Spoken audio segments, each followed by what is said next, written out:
Y yo tengo la impresión de que a mucha gente le desorienta o le desconcierta la situación que se presenta. El panorama es obviamente bastante contradictorio, ¿no?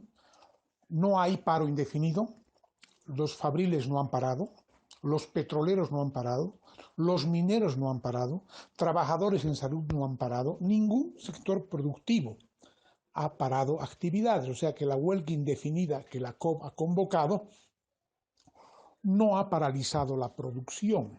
Pero es seguro que ellos sabían eso, al igual que los masistas, y han depositado sus esperanzas en el bloqueo de caminos. O sea, que se incorpore un poderoso bloqueo de caminos que paralice la actividad económica y productiva en el país. Bueno, lo concreto es de que el esfuerzo por poner en pie el bloqueo de caminos hasta el momento ha logrado movilizar a los sectores campesinos afines al MAS y que aún abrigan ilusiones respecto al carácter de este partido, o sea, que creen que el MAS es el partido expresión de los pobres, que es expresión de los intereses de los indígenas, etcétera. Es decir, sectores que aún abrigan la ilusión en la dirección señalada. Pero incluso entre estos sectores hay intereses profundamente contradictorios. No es lo mismo, por ejemplo, lo que perciben o creen en el trópico de lo que creen y perciben los sectores campesinos aymaras del altiplano. Es decir, son perspectivas diferentes y propósitos e intereses también distintos. No estamos exactamente ante un escenario homogéneo en lo que toca a los intereses que están en juego por parte del sector campesino. Otro tanto puede decirse de los campesinos de la región del norte Potosí, ¿no? Que también se han incorporado, ¿no? Pero en general los bloqueos campesinos se han concentrado en el eje troncal del país, Cochabamba, La Paz y la carretera Santa Cruz.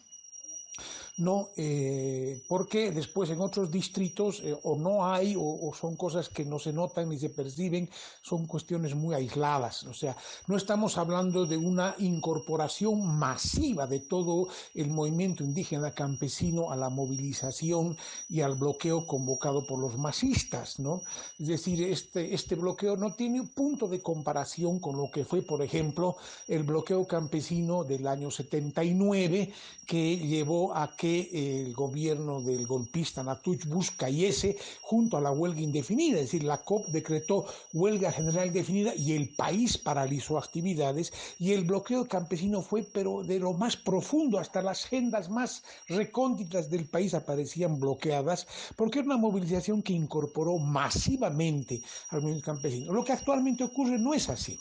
Es un bloqueo focalizado en cierta región. Según las informaciones de prensa, son 75 puntos de bloqueo en todo el país. Muchos de estos puntos de bloqueo son bloqueos ejecutados por los gobiernos municipales que con el equipo de volquetas, etcétera, han echado material de construcción sobre las carreteras y piedras, o sea que no tienen bloqueadores, quienes bloquean son las piedras. Pero en otros lugares, sería una estupidez negar, hay una incorporación de sectores campesinos de base. Hay denuncias de que muchos son pagados, hay tarifas que van desde 300 bolivianos hasta 50 bolivianos para los bloqueadores a título de viáticos. Pero bueno, eso sería una estupidez reducir que la incorporación de estos sectores campesinos se deba a que les dan plata. Eso es lo que el gobierno dice y que obviamente oculta una verdad. Y la verdad es que existen sectores campesinos que aún identifican al MAS y Evo Morales como la interpretación de sus intereses más profundos, de sus deseos de emancipación, de liberación, etcétera. Creen que el gobierno del MAS y de Evo Morales ha sido su gobierno. Esta ilusión está ahí todavía y persiste entre ellos, ¿no? Que además está ligada a un otro problema, el sentimiento de opresión nacional ancestral que ha atravesado las naciones aymaras y quechuas en todo el país, está por debajo, subyaciendo en esta actitud, porque obviamente el gobierno de Áñez es el gobierno de los caras, ¿no? Es el gobierno de la vieja derecha, ¿no? Que ha encarnado la lógica racista tradicional e histórica de la clase dominante boliviana, ¿no? Ellos no se han detenido a analizar aún ni a comprender que Evo Morales fue tributario de esta vieja derecha, fueron sus aliados los racistas oligarcas del Oriente durante todo su gobierno, fueron su principal sostén, y bueno, él nunca sentó las bases para la verdadera emancipación del indio, para acabar con las causas históricas, estructurales de la opresión nacional y el racismo. Eso no hizo el gobierno de Evo Morales, pero la experiencia de vida de la lucha campesina de estas regiones aún no les permite alcanzar a comprender esa verdad. Por eso es que persiste la ilusión de que esto es así, ¿no? Pero bueno, estos sentimientos de la base campesina que la lleva a incorporarse a los bloqueos no son uniformes, como decíamos. Por ejemplo, en el trópico los bloqueos están en base a la amenaza de multas, en base a las disposiciones draconianas de los sindicatos cocaleros, y mucha gente se ve obligada a participar por turnos, también vinculada a la gente que prebendalizadamente obtuvo privilegios y busca recuperarlos cuando el gobierno del MAS estuvo en el poder, ¿no? Hay muchos de los que son candidatos que ponen plata para movilizar a la gente. Y bueno, esto no le quita también lo otro. Hay gente que por convicción, porque cree que el MAS es su expresión política, se suma a los bloqueos. Entonces, estamos ante una movilización que refleja la situación global del país. Los sectores que aún abrigan ilusiones en el MAS y que creen que las elecciones han de ser un camino de solución a los problemas de la crisis económica y a la crisis sanitaria con el cambio de gobierno, lo que obviamente es una ilusión absolutamente errada, porque eso no va a implicar ningún cambio en este escenario por parte de quien sea que esté en el gobierno, eso hemos analizado, ¿no? Pero bueno, esta ilusión está en ellos y por tanto actúan detrás de esa perspectiva. Estos sectores que se movilizan detrás de un objetivo claramente burgués. ¿Por qué es un objetivo burgués? Porque reclamar las elecciones para cambiar un gobierno burgués por otro gobierno burgués no tiene nada que ver con el objetivo de la emancipación del indio. Es decir, la liberación del indio no se va a dar por la vía de un cambio de gobierno.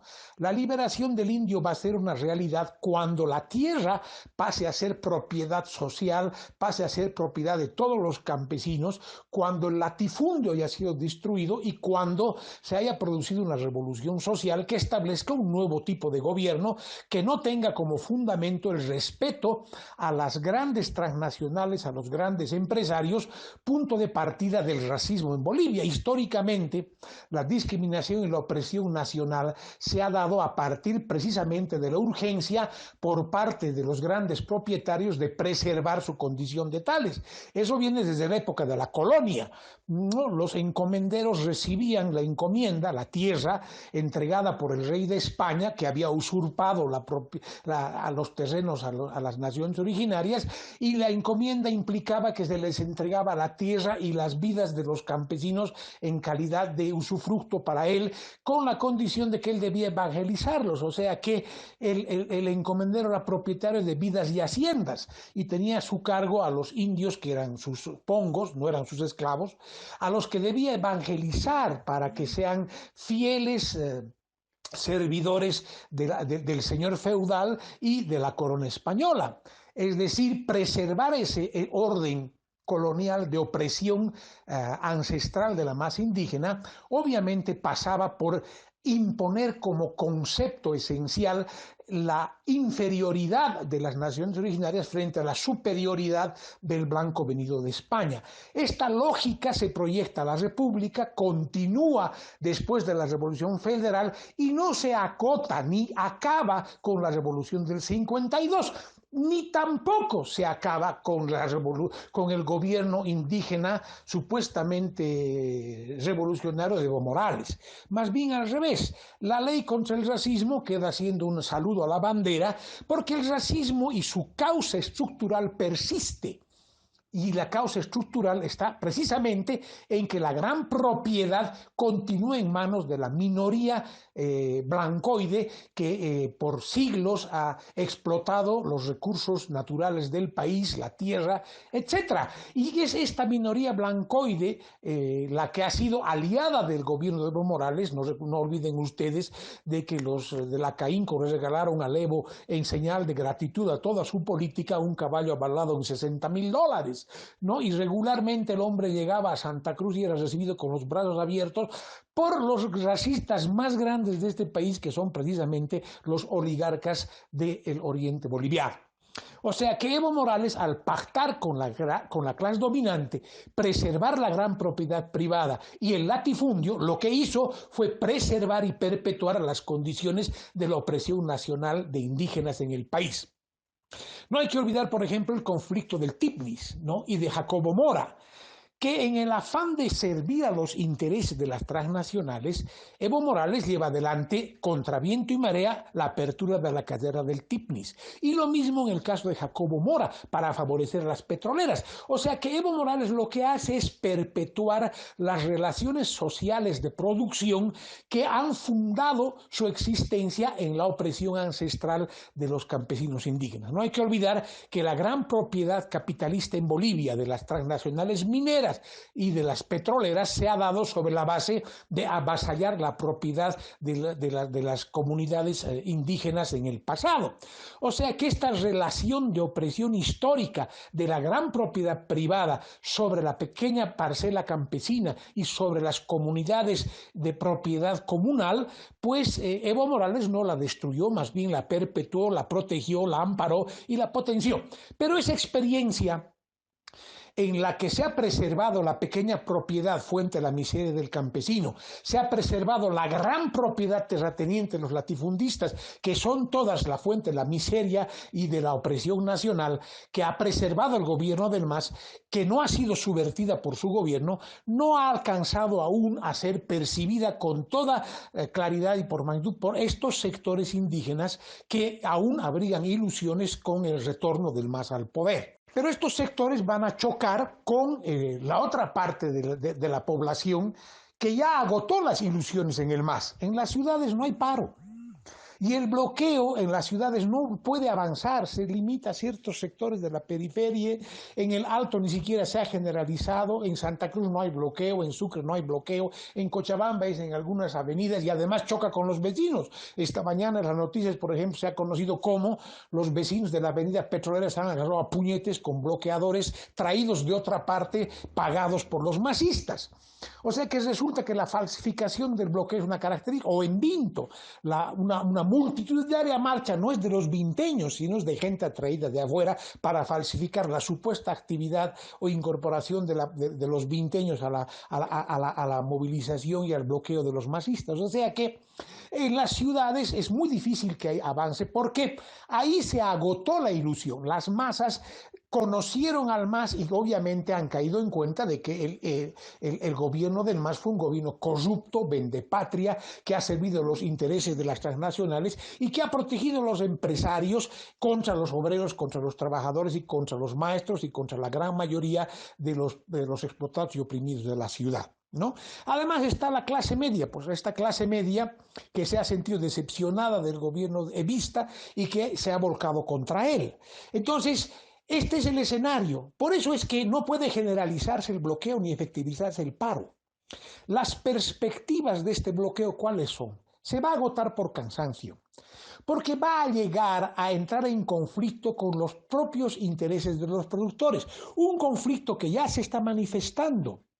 Cuando en Samaipata los productores los han correteado los bloqueadores masistas.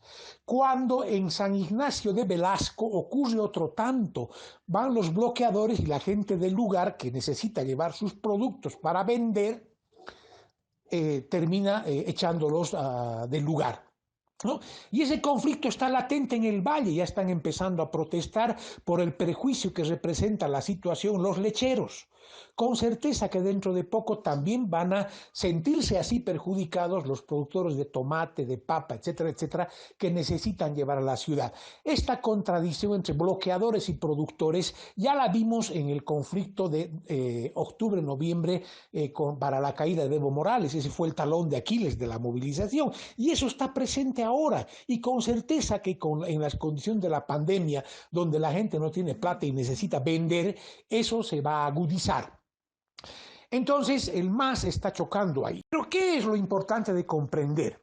El objetivo de los campesinos movilizados es un objetivo reaccionario, es un objetivo burgués electoral que no está apuntando a liberar al indio. No están actuando los campesinos como sujetos revolucionarios.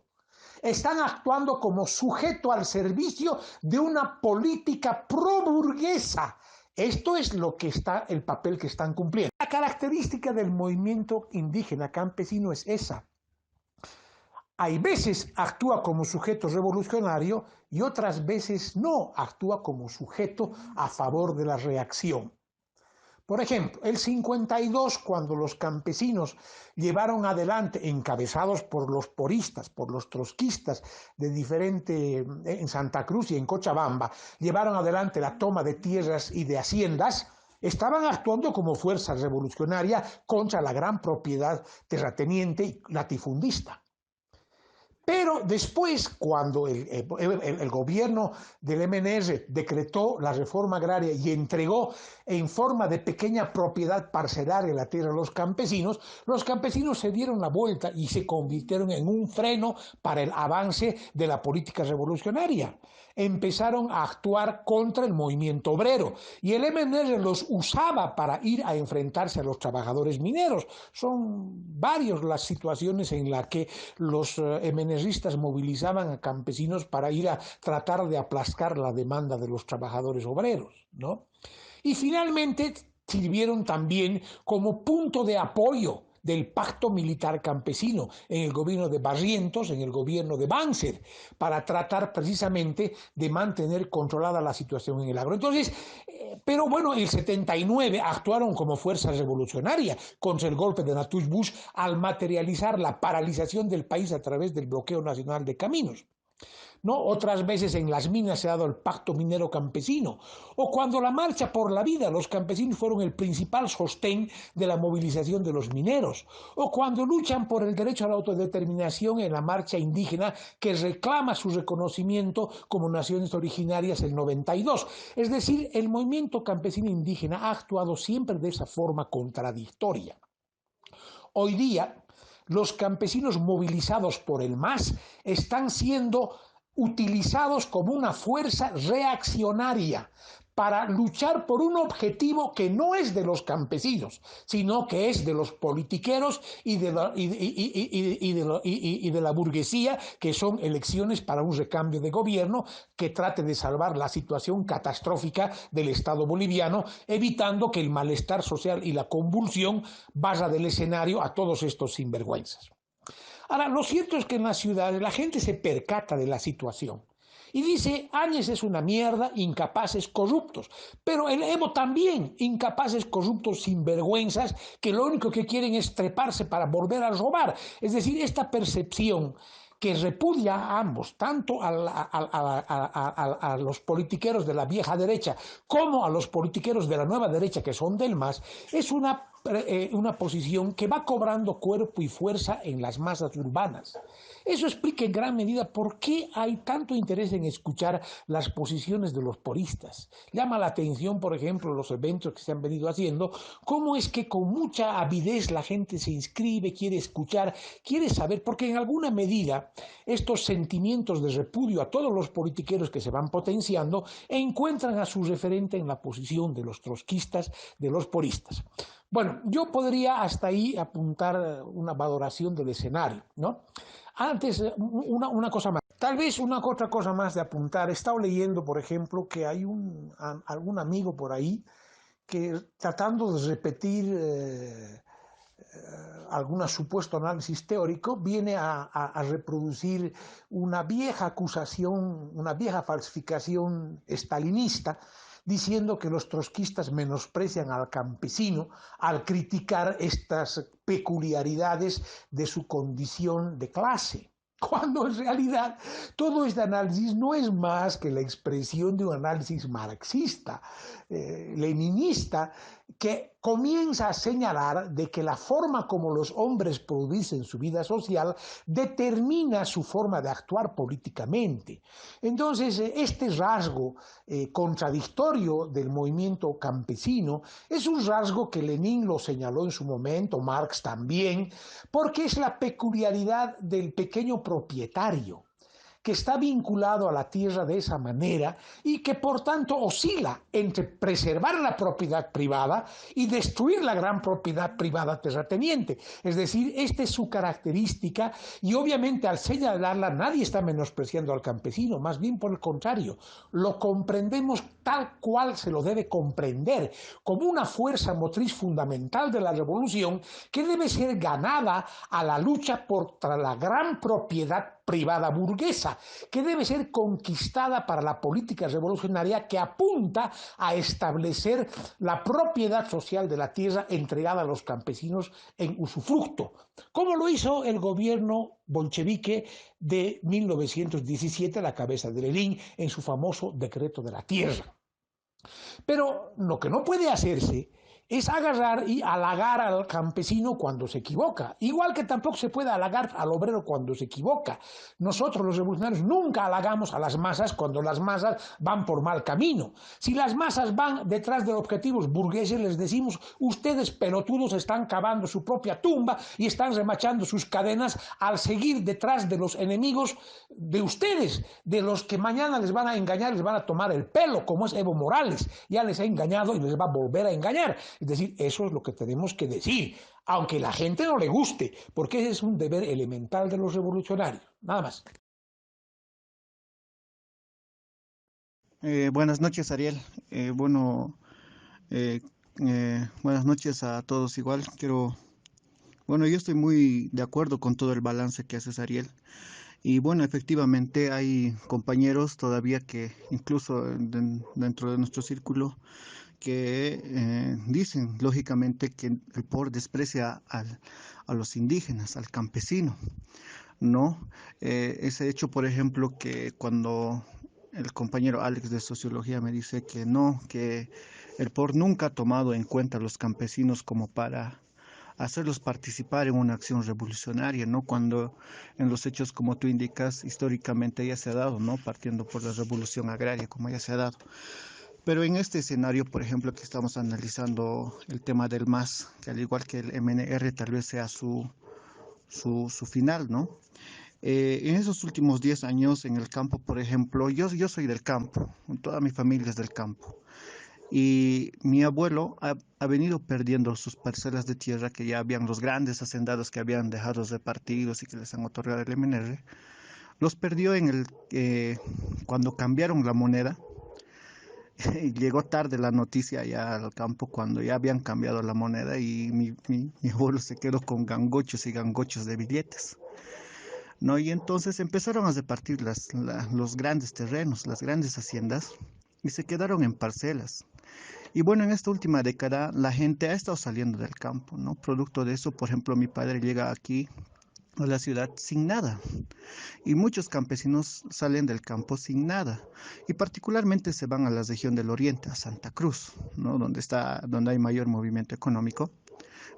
Todos mis primos que han salido del campo igual están allá, pero las tierras se van reduciendo cada vez a pequeñas y más pequeñas parcelas, ¿no? Y en esta última década también podemos ver que la población en las ciudades ha ido creciendo, ¿no? Y cuando uno va hasta lo más recóndito, hasta el más rincón de Quillacollo o aquí en Sacaba, puede ver que todo ya está loteado, ¿no? Ya no hay campo para un lote más. Entonces, esa es la situación. Creo que los campesinos han ido abandonando, se han ido reduciendo esta última temporada en el uso de sus tierras, ¿no? Y han ido bajando incluso ya la producción, avanzando incluso aquí en estas zonas, las zonas agrícolas se están volviendo zonas urbanas, ¿no? Entonces, en este escenario, en el MAS, para entender más o menos cuál es la lógica en la que van pensando los campesinos, Guillermo Lora decía que los campesinos pensaban en que ellos también deberían ser empresarios. El campesino aspira a ser empresario. Ellos también quieren explotar, ¿no? Entonces, hasta planteaban ser socios con los blancos, ¿no? En ese sentido, en estos últimos tiempos, igual ha salido el Maicu a decir que van a bloquear, que los campesinos se respetan, ¿no? Es decir, que el Maicu prefiere ver a un indio mentiroso robar en el gobierno que a los caras que han seguido gobernando y que han gobernado juntamente con Evo, ¿no? Mi pregunta es, si a nivel internacional también ha debido pasar esto, que los campesinos han ido abandonando las tierras a causa de que son muchos hijos, ¿no? No son 4, 3 son, allá son 8, 9, hasta 12, ¿no? Pero el campesino terminará en algún momento convirtiéndose en proletariado, formando parte del proletariado, tener una perspectiva revolucionaria real, y además en esta coyuntura actual, ¿hasta dónde podrá llegar el movimiento campesino después de superar tal vez al MAS? ¿Podrá crear otro partido de accionario? Esa sería mi pregunta, Ariel. Gracias.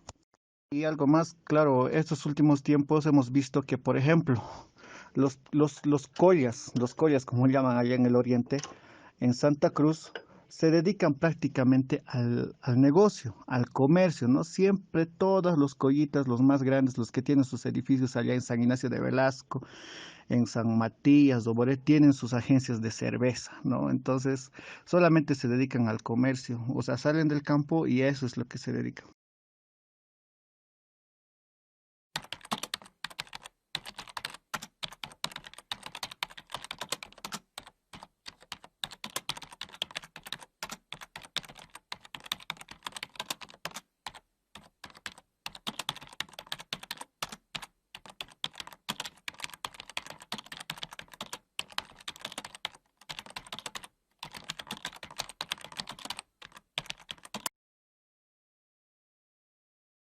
Sobre lo que plantea Lino, es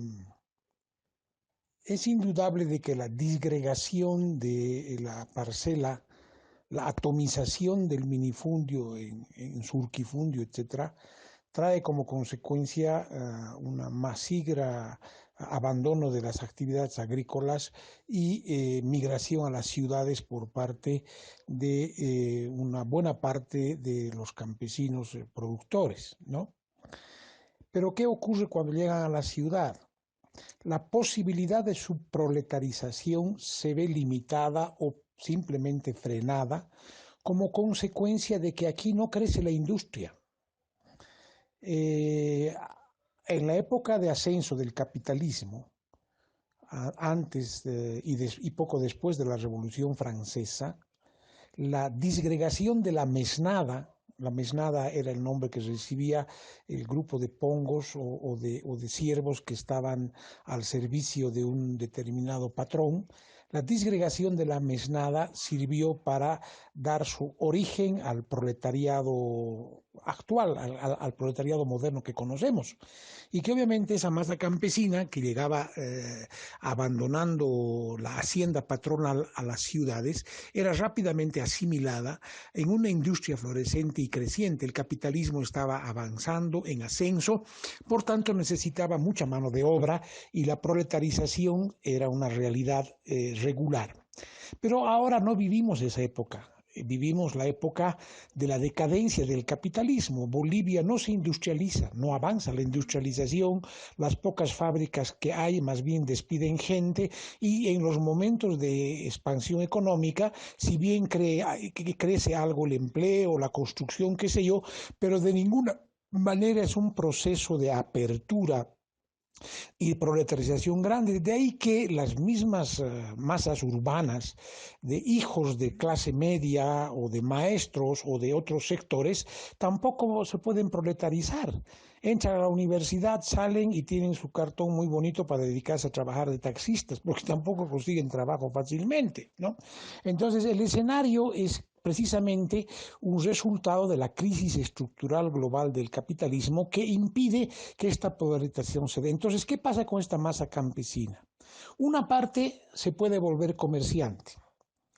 Otra parte se va a engrosar a la masa de los pequeños cuentapropistas que sobreviven vendiendo chauchas. Y también va a engrosar al lumpen como expresión de la degeneración social que marca el capitalismo en su época de decadencia, ¿no?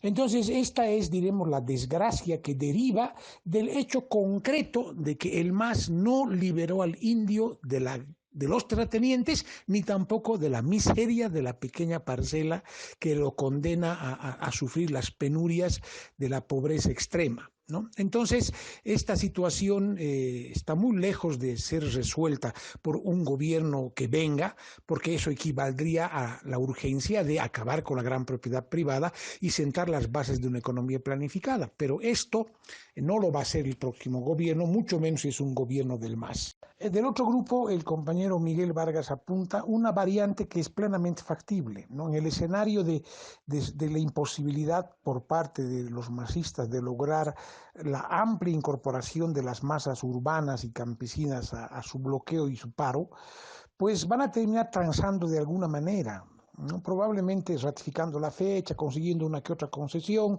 o tal vez hasta modificando la fecha una semana, alguna tontera por el estilo, ¿no ve? Pero ellos no tienen más remedio que llegar a un acuerdo que impida que el barco se les hunda más de lo que ya se va perfilando, es el agotamiento de sus posibilidades políticas en esta movilización, ¿no? Entonces creo que esa posibilidad está planteada como escenario real, ¿no? Ellos van a continuar con esta pulseta y habrá que ver si logran alguna concesión por parte del Tribunal Electoral del Gobierno.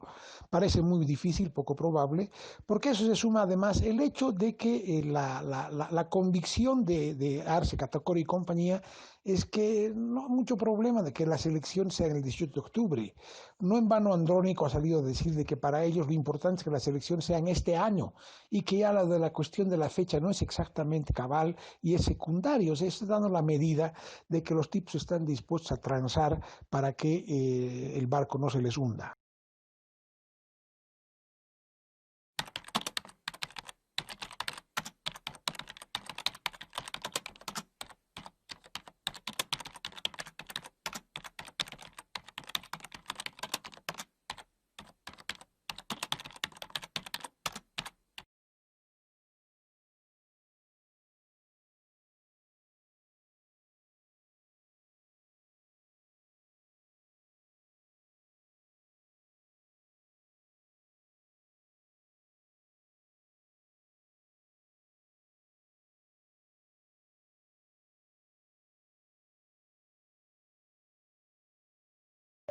No hay que descartar la posibilidad de que esto que tú dices, Cosme, ocurra. Si el gobierno es inteligente, no lo haría. Dejaría que el bloqueo se desgaste solo.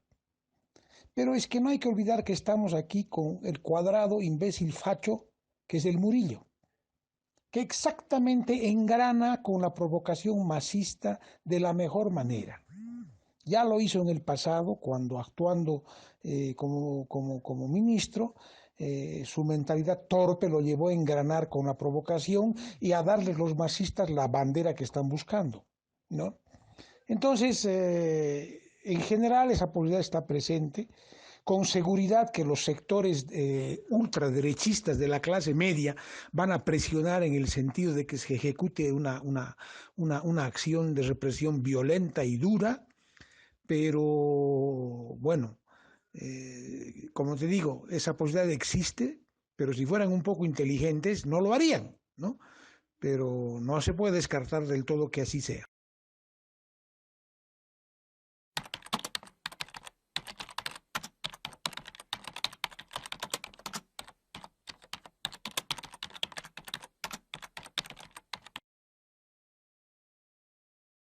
Si eso que dice Marcia va a ser realidad, es pues la acción de la mentalidad fascista del bruto del Murillo y del ahora el Branco Marinkovic, otro facho ultraderechista que está ahí. Y con eso les van a hacer el favor a los masistas de darles el justificativo y lo que quieren y necesitan.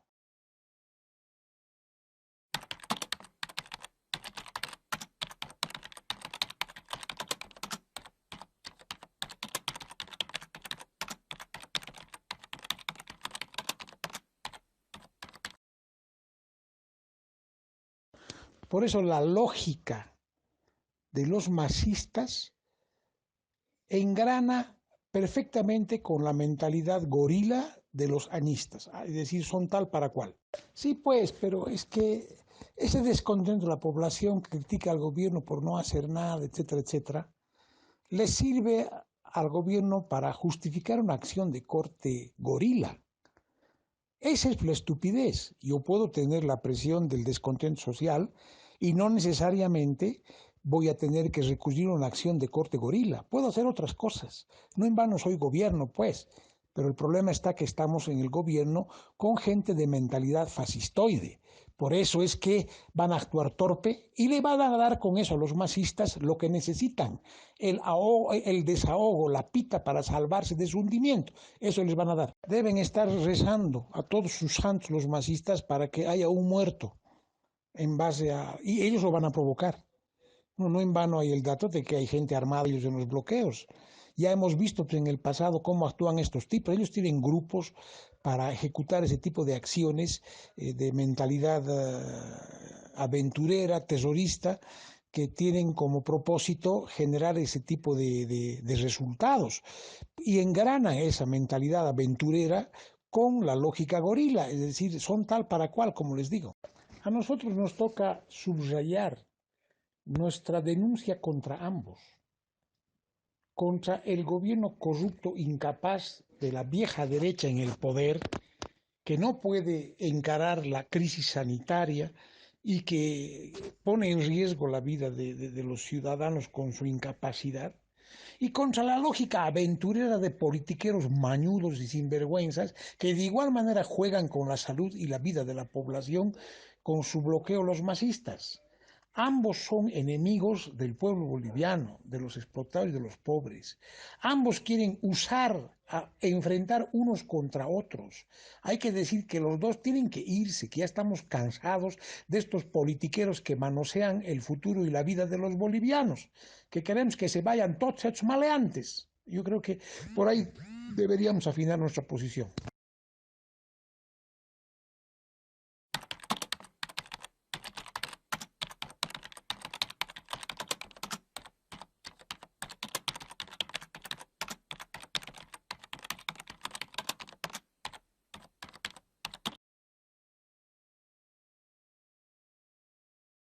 Entonces, cuando te dicen, entonces, ¿por quién vamos a votar? Hay que responder, por ninguno.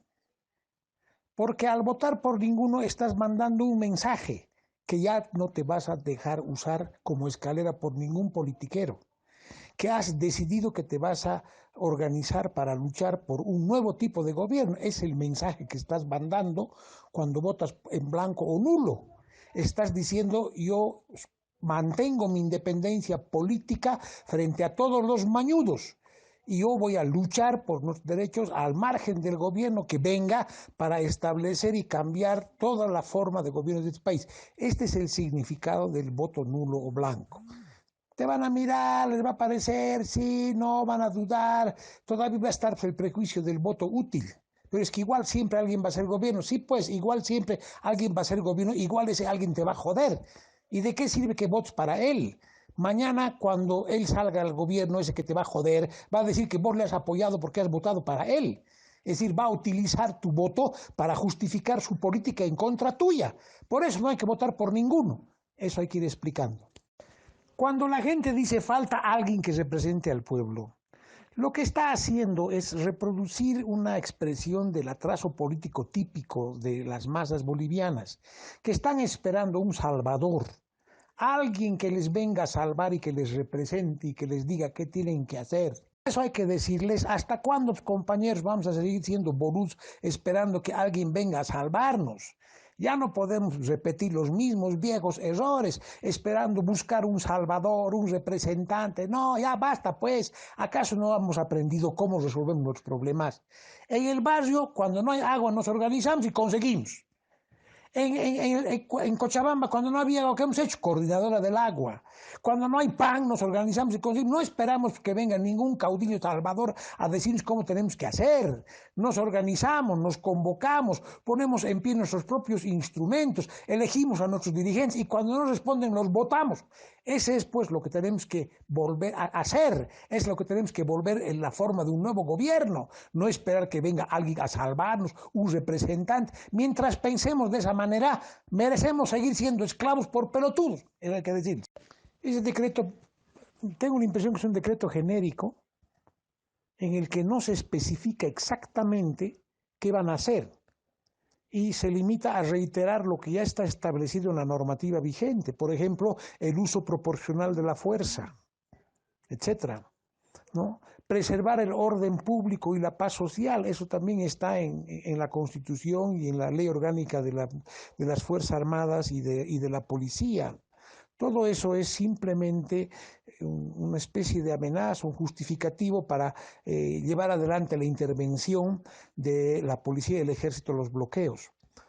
Pero no representa ninguna garantía o cobertura alguna para los oficiales y los miembros activos de las Fuerzas Armadas que vayan a actuar torpemente.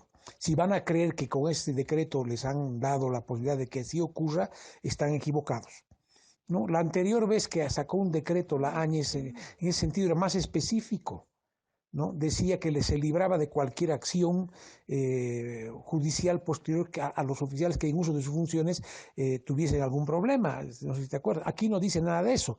A menos que mi interpretación sea errada, yo tengo la impresión de que es simplemente eso, es un saludo a la bandera de ese decreto, pero sirve de justificativo para la intervención y dejar un poco consolados a los milicos ante la eventual situación de acciones posteriores de un nuevo gobierno contra ellos por acciones de represión fuera de proporciones. Nada más yo apuntaría como conclusión lo siguiente, ¿no? El MAS aún mantiene respaldo social en ciertos sectores campesinos principalmente, que depositan ilusiones en el retorno de Evo Morales al poder y que lo identifican como la superación o la solución al desgobierno y a la debacle sanitaria que viene de la mano de Áñez, cosa que obviamente es una ilusión porque eso no va a ocurrir, ¿no? Pero estas acciones de los masistas no alcanzan a generalizarse porque están chocando con la experiencia del otro sector de la población que agotó las ilusiones en el MAS y que no cree que el MAS sea una respuesta para nada. Y que dentro de ese mismo sector se afianza la idea de que tanto Áñez como los masistas son politiqueros que solo buscan sus intereses personales, ¿no? Esta limitación es la que tiene al frente la movilización de los masistas y que obviamente amenaza con hundirse y agotarse y disgregarse sin conseguir nada. Pero hay la posibilidad de que la mentalidad gorila fascista del gobierno de Áñez engrane con la provocación masista y salgan a reprimir los bloqueos y le den a los masistas el salvavidas que necesitan del inminente fracaso de su movilización. Eso lo vamos a poder apreciar en los próximos días. Esas serían las conclusiones que yo podría redondear de esta charla.